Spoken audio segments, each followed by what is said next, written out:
chandeliers. We'll win the greatest prize of all, my daughter's hand in marriage. The ballroom erupted. Applause, whistles, glasses clinking against marble tables, a $1,000 joke in a billion-dollar room. But Victor wasn't done. His eyes swept the crowd, past tuxedos, sequins, polished shoes, and landed on a man in coveralls, crouched at the back wall with a mop bucket. The laughter turned cruel before he even opened his mouth. "You there," Victor smirked, pointing his champagne glass like a weapon. "Yes, you. The janitor. Elijah, isn't it? Care to try your luck? Or do you only know how to play a mop?" The room howled. Phones shot up. Dozens of red recording lights flickered like hungry eyes. Elijah froze, the mop handle slick in his hands. His jaw tightened, but he said nothing. "Don't be shy," Victor pressed, milking the humiliation. "Prove us wrong. Or prove us right." Every laugh, every lens pressed down on Elijah like a boot. And in that moment, it wasn't a joke anymore. It was a spectacle, a racial dare. This is Black Stories, where the pain of prejudice is told, and justice always finds its voice. If you've ever had your voice mocked while others laughed along, stay with this. Because what happened next turned their stage of ridicule into his greatest ovation. The laughter from the ballroom still echoed in Elijah Cole's ears as he pushed his mop down a dim service corridor. The marble floor gave way to scuffed tiles, the chandelier's glow replaced by a single buzzing fluorescent light. He leaned against his cart, breathing slow, steady. To the crowd, he was invisible, disposable, a punchline in coveralls. But once, he wasn't. Elijah had been born with rhythm in his hands. His earliest memory wasn't of toys or cartoons, but of his mother humming hymns while his fingers tapped patterns on the kitchen table. At 14, he saved up tips from bagging groceries to buy a battered second-hand guitar. By 16, he was sneaking into jazz clubs, not to drink, but to play, fingers dancing across strings like they were silk. And people noticed, not just neighbors, not just teachers, real scouts, real invitations, a conservatory audition, a chance to become what he'd always dreamed, a professional musician. But when he walked into that gleaming audition hall, wearing a suit borrowed from his uncle, the panel didn't hear a single note before one of them muttered, "He doesn't fit our image." Image, code for something they didn't bother hiding, his skin, his neighborhood, his roots. Rejection letter stamped, "Not accepted." Dreams stamped, "Not allowed." He didn't stop playing, but doors closed faster than he could knock. When a white producer later stole one of his original songs, note for note, bar for bar, and released it under another name, Elijah watched it climb the charts. Millions of views, awards, fame, his melody, his sweat, his soul. But in public, he had no proof, no lawyer, no money, no voice. And so Elijah did what too many brilliant men have been forced to do. He swallowed it. He kept his head down. He worked to survive. By 25, he was pushing a mop instead of pushing soundboards, wiping champagne spills instead of writing symphonies, supporting his sister's kids because someone had to. But he never stopped playing. At night, in the echoing silence of a shuttered community center, he taught neighborhood kids to strum old guitars, to find rhythm in busted buckets. His rule was simple. Never play for ego. Play to protect your voice, because if they silence you here, he tapped his chest, they've already won. When the center closed, funding stripped by the very donors who funded Victor Sterling's galas, Elijah carried his guitar back to his apartment. The locks rattled, the ceiling leaked, but the music never left his fingers. Now, in that corridor, humiliated again, Elijah gripped the mop handle like a neck of wood and steel. He hadn't chosen silence. It had been forced on him, stolen, bought out, mocked away. And yet, the music still lived in his hands, waiting. The ballroom glowed like a cathedral of excess. Chandeliers dripped gold. A grand piano gleamed beneath spotlights. Waiters in crisp uniforms floated by with silver trays stacked high with champagne flutes that cost more than Elijah's monthly rent. The guests, Wall Street titans, oil heirs, politicians in tailored suits, laughed in booming choruses. Their diamond watches flashed as they clinked glasses, bragging about mergers and art collections. For them, this gala wasn't about music. It was about showing who belonged and who didn't. Elijah moved along the walls, mop bucket trailing behind him. His uniform smelled faintly of bleach, collar frayed. But no one noticed. To them, he was just background, like the drapes or the marble pillars. Every laugh that echoed felt heavier because Elijah knew what it meant. He was their entertainment, whether scrubbing champagne spills or enduring Victor Sterling's cruel joke about marrying his daughter. But he wasn't the only silenced soul in that hall. At the edge of the stage sat Clara Sterling, Victor's daughter, a young woman of 23, her beauty polished, her gown cut from silk, her face trained into a practiced smile. But behind her eyes, storms. She pressed trembling fingers against the piano keys, trying to finish the melody she had composed weeks earlier in secret. Music had always been her rebellion, the one thing that felt hers, not her father's. Every note she wrote was a breath of freedom. But tonight, as she let the melody spill softly into the air, Victor's voice sliced through like a whip. "Clara!" he barked from across the room, loud enough for guests to hear. "Enough of that sentimental nonsense. Music isn't for little girls who don't understand business." Laughter erupted. Phones tilted to capture the moment, not of her music, but of her humiliation. Clara froze. She withdrew her hands from the keys, folding them into her lap, as though every ounce of pride had been beaten out of her. Victor smirked, swirling his wine glass. "A Sterling's worth isn't measured in notes. It's measured in net worth." The crowd applauded the cruelty, eager to stay on the billionaire's good side. From the service hall, Elijah had paused, leaning his mop against the wall.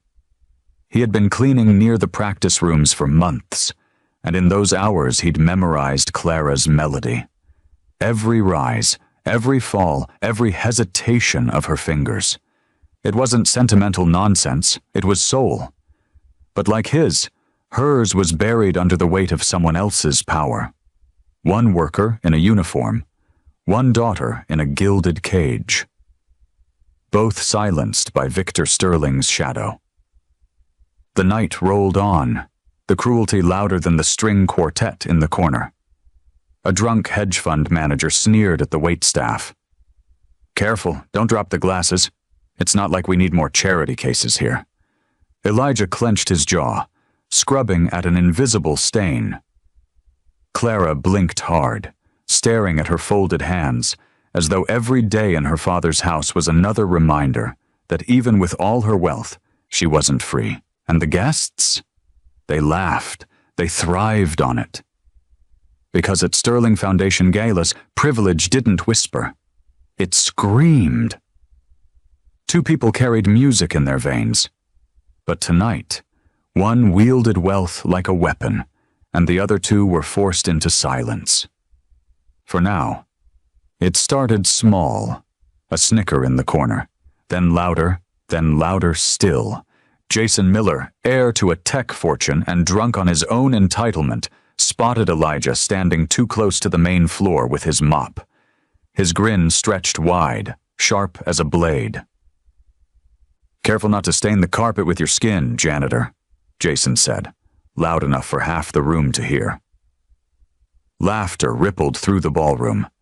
Guests elbowed one another, delighted by the cruelty. Phones lifted higher, catching the moment in 4K.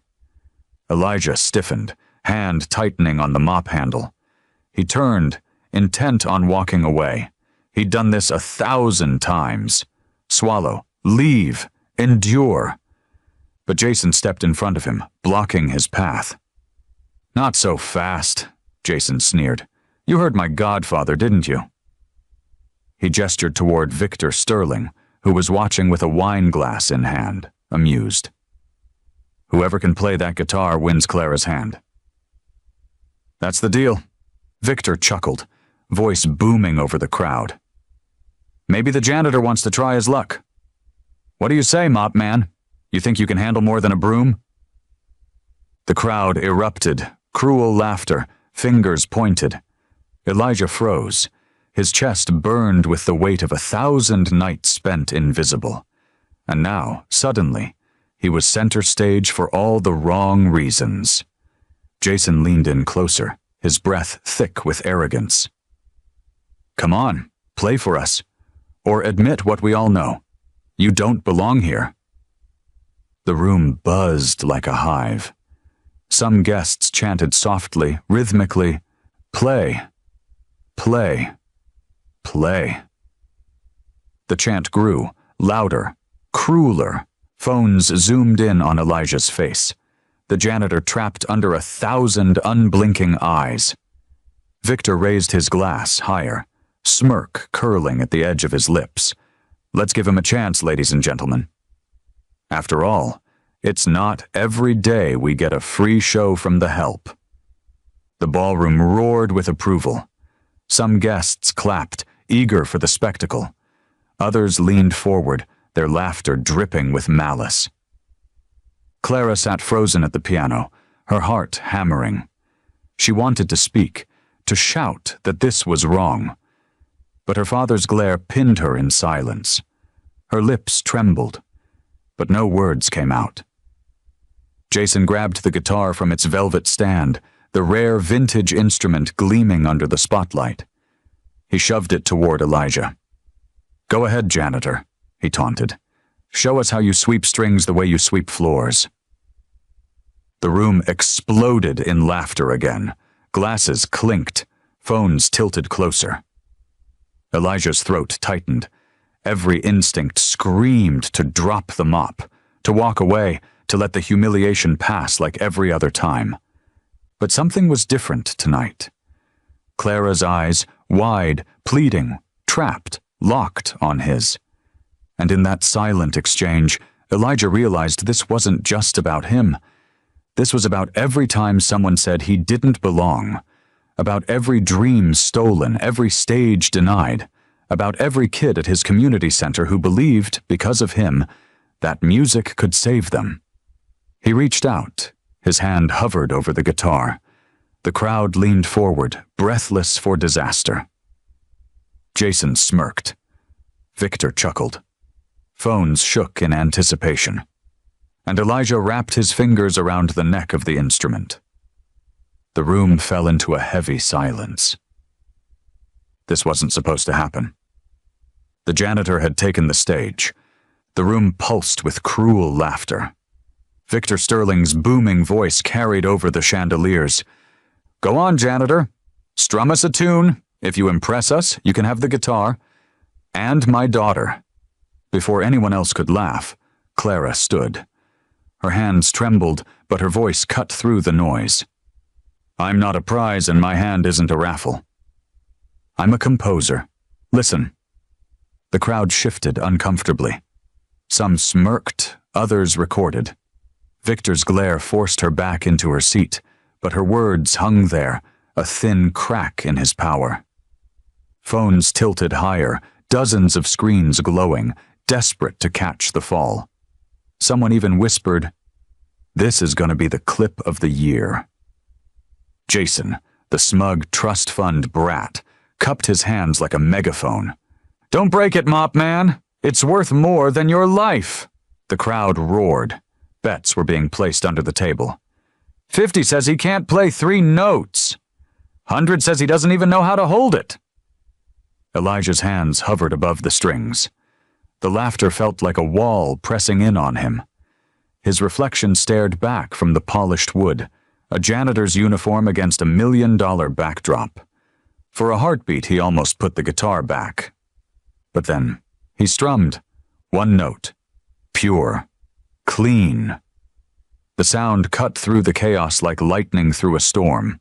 He dropped into D-A-D-G-A-D, thumb droning a low D while the melody climbed. One brushed harmonic at the 12th fret made the room inhale at once. The laughter faltered. A few phones lowered, confused.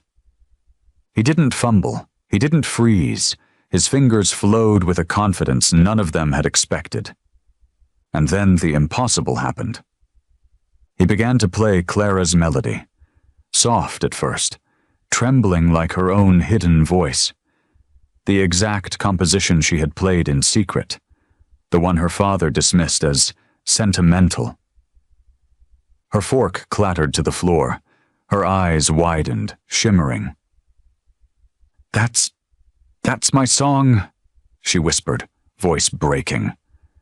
The crowd gasped. Some turned toward Clara, some toward Elijah. How could he know? Jason scoffed, forcing a laugh. "It's a fluke." He must have heard it once. But Elijah wasn't done. With a shift of tempo, he wove Clara's melody into something bigger, stronger, his own. The crowd leaned forward as the tune transformed into an anthem, the very piece stolen from him years ago by a white producer, repackaged into a classic that made millions. A man in the VIP section stood, eyes wide. "Wait, I know this. That's not Sterling's theme song from the commercials. That's different. That's soul-satisfying." Chaos erupted. Phones zoomed closer. Streams went live. Captions flew across Twitter before the song had even ended. "Billionaire mocks janitor. You won't believe what happens." The laughter that once filled the room was gone. In its place, stunned silence. Elijah played harder, every chord a confession, every note a rebuke. His music filled the ballroom like a storm breaking glass. The chandeliers trembled. The crowd swayed between awe and shame. And just when they thought it was over, he stopped. Fingers hovering mid-air, silence thick enough to choke. The crowd leaned forward, breathless.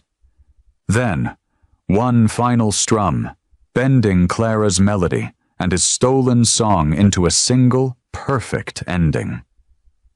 The sound lingered in the air like judgment itself.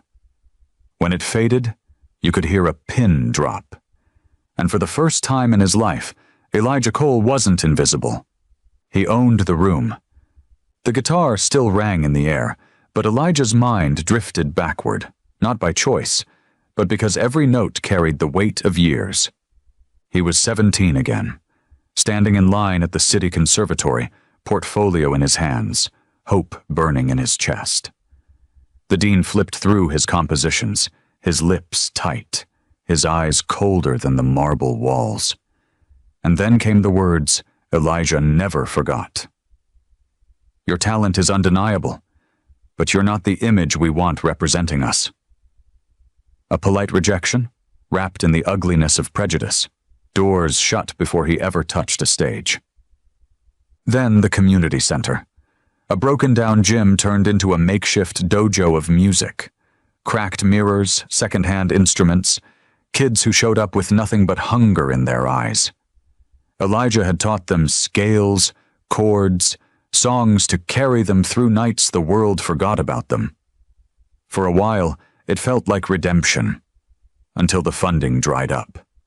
Until the wealthy donors pulled their checks, muttering that programs like this aren't profitable.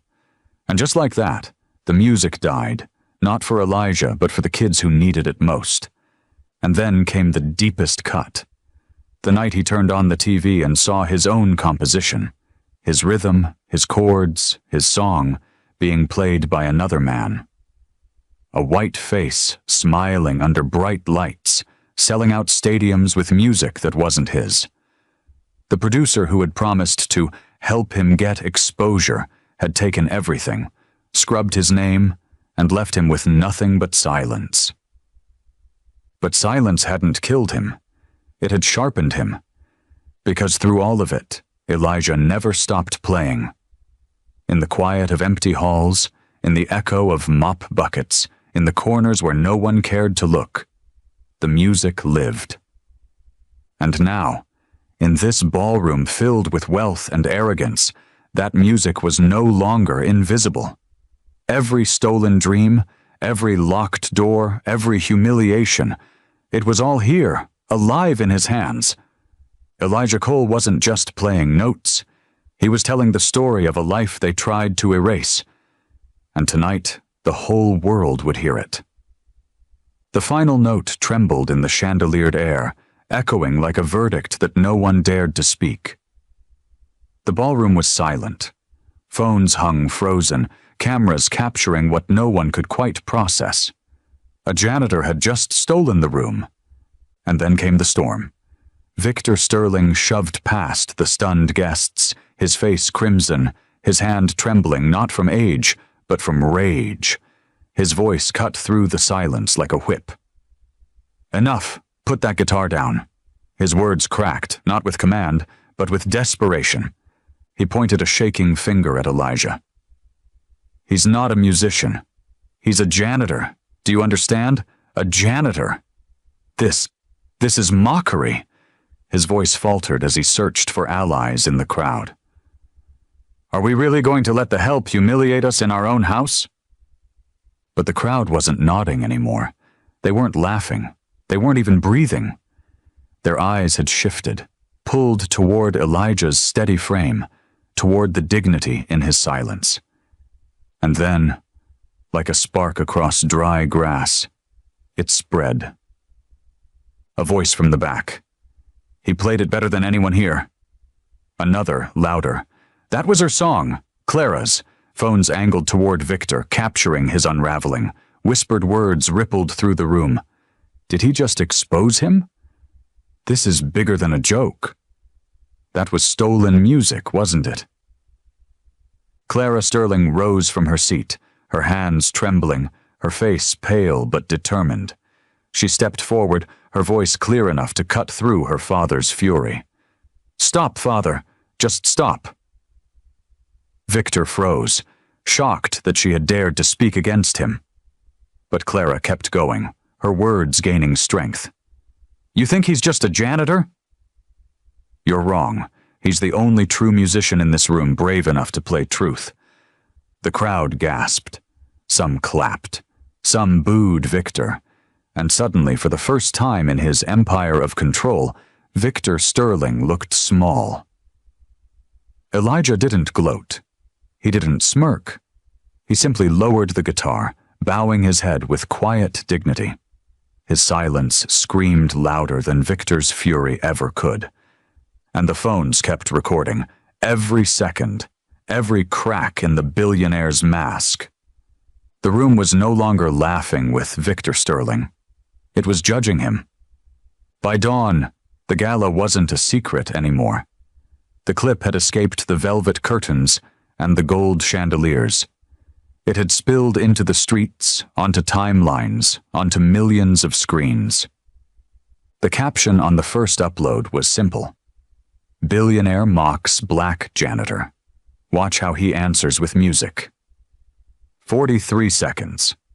That's all it took.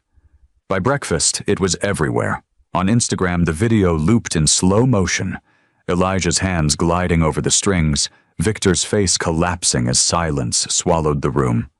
On TikTok, creators layered it with captions. "Discipline beats privilege."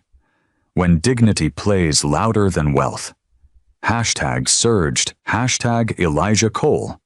# music has no uniform.